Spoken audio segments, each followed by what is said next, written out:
Hello, in this video I'm gonna show you how to set up account recovery on iPhone 16 Pro and Pro Max. In order to do this, we need to open Settings and then go to your Apple account, tap on your name at the top, then choose Sign In and Security, and then over here we have Account Recovery.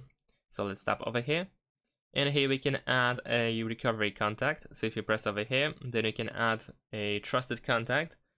And after that, you can also ask for help in person or by phone. So if you forget your password or the passcode, then you will need to ask your recovery contact for the access. So if you press add recovery contact, then you will need to use probably Face ID if you did set up Face ID before. There we go. And then you will need to enter the password for your Apple account in order to sign in, to move forward with the instructions. And once you enter the password, you can press sign in over here and simply follow the instructions in order to finalize the process of this thing.